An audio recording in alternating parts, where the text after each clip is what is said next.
Assalamualaikum ni. Ini kita buat menu ni. Kenal tak ni? Magginya ikan sarding. Lalu orang duk ponok tahu menu gapo dia. Waktu itu mai tengok.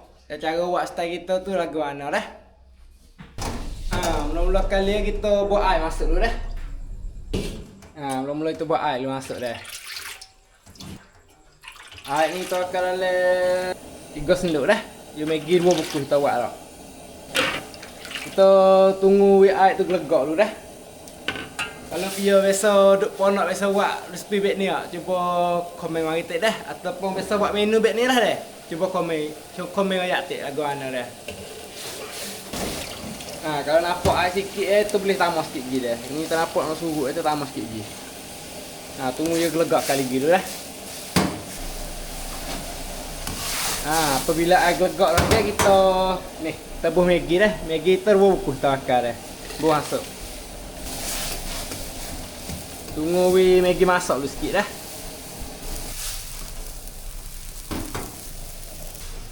Apabila Maggi masak kita selupi sikit dah. Lepas tu kita buh ni pecah Maggi ataupun kakah Maggi dah.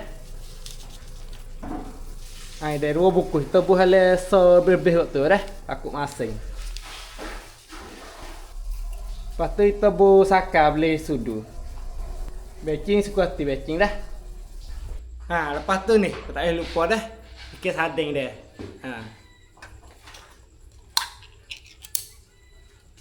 Ni kita buh kopi dulu kita.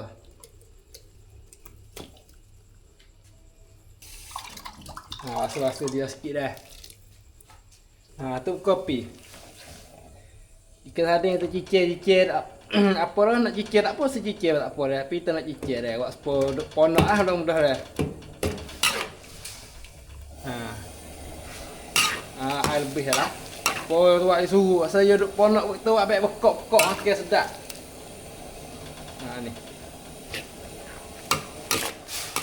Ni boleh dah ni. Ikan sarding itu Maggi ponok kita dah. Dia terseracak ni rasa lah hana. Ni terseracak ni rasa lah hana dah. Bismillahirrahmanirrahim. Makan ni ingat ponok ngadah. Kalau pia atau nak makan sayur boleh buh sayur masuk dah. Ni kita nak buh kelek masuk dah. Kita nak buh sayur kelek masuk dah. Sikit gigi. Ni. Kucah-kucah atau kelek ni masak dulu dah. Lupa sogi. Ya kena bertelur juga dah. Buat lama kali beg ni tu kita bertelur dulu dah.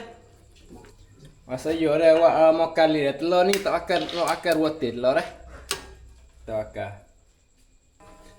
Buh atau telur tu masak dulu dah. Turut sungguh je kena buh lepas buh ikan sarding. Lupa. Kita tunggu telur masak dulu dah. Ni.